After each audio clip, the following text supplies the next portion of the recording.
Hello everyone, my name is Shiva and we'd like to introduce you to something that I've been working on for a couple years and that I'm very proud of. And they're called Shiva's Power Poems. But before we go into that, let me tell you a story. It's 2016, summer, and I'm in Amritava. And I just can't sleep. It's midnight, and I've woken up about 3 times. Something's just buzzing in my head, and it's a poem. So I grab my phone, and I write it down. This poem is called The Star's Child. As time came, more and more of these poems would find me in the middle of the night, and I would write them or I couldn't sleep. It was about a year or 2 later that Kensan asked me... That's me. That Kensan asked me, could you write those for other people? And I said, yes I can. And I wrote one for him.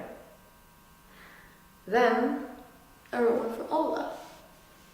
You wrote that for recently? Very, very recently.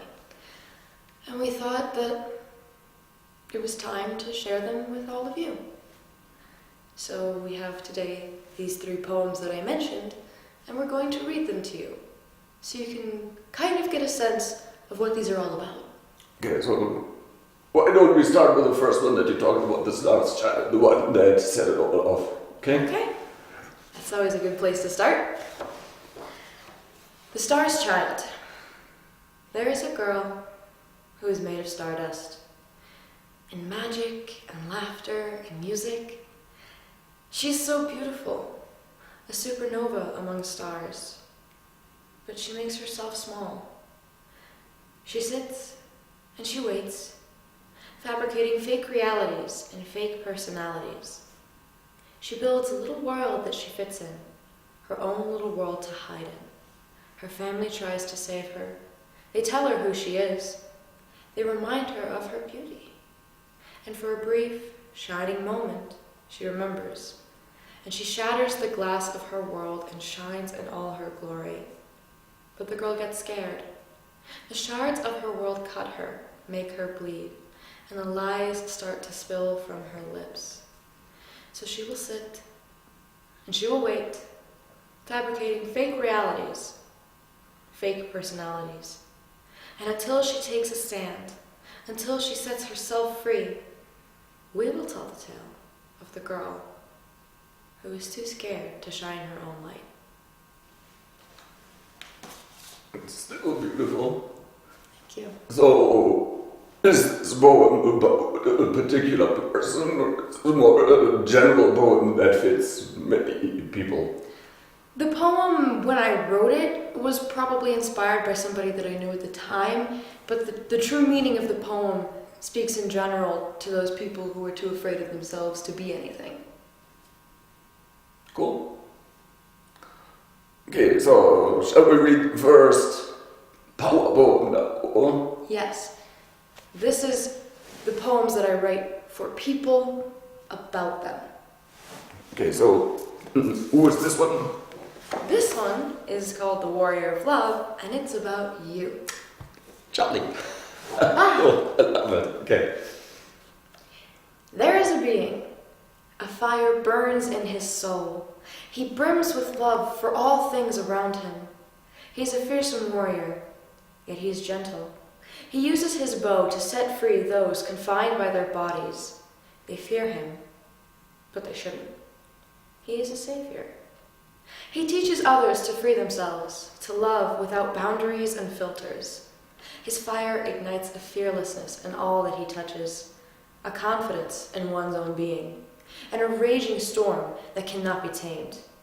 He is free, a spirit in the wind. There is beauty in love. There is beauty in him. There is freedom.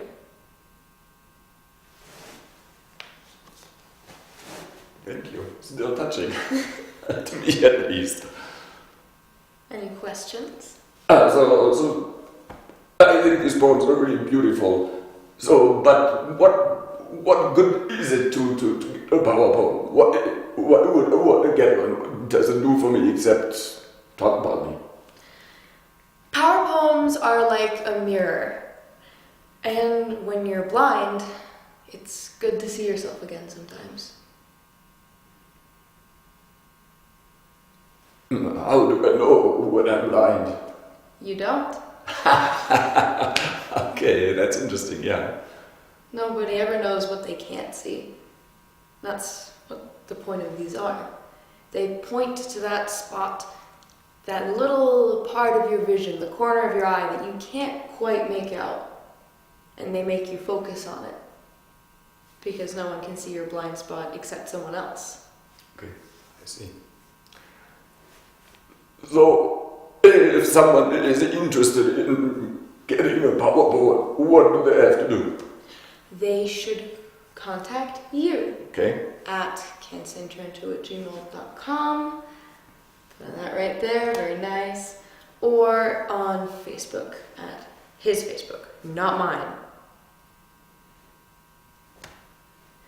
And then he can tell you all about it, how it will be shipped to you, and Price. and how long it will take. Okay. So, before we say goodbye, shall we read the newest one, the most recent one? Yes, this is the latest poem that I've written, and it is also the latest power poem that exists. And it is called Ola, because it's for Ola. The things that make lions tremble are few and far between. With teeth like knives and jaws of steel, they don't have much to fear. But she, with her bright eyes and fierce gaze, she can make them cower, bow, for her stance is taller. Her head brushes the sun and her feet sink until they curl around the center of the earth. The flowers gossip, the trees set it straight, and they all rise to say her name, Ola. That's touching. I'm glad. Oh, thank you very much. So, if you're interested in a power poem, let me know. And I will be more than happy to write it for you. Have a great day. Bye-bye. Bye-bye.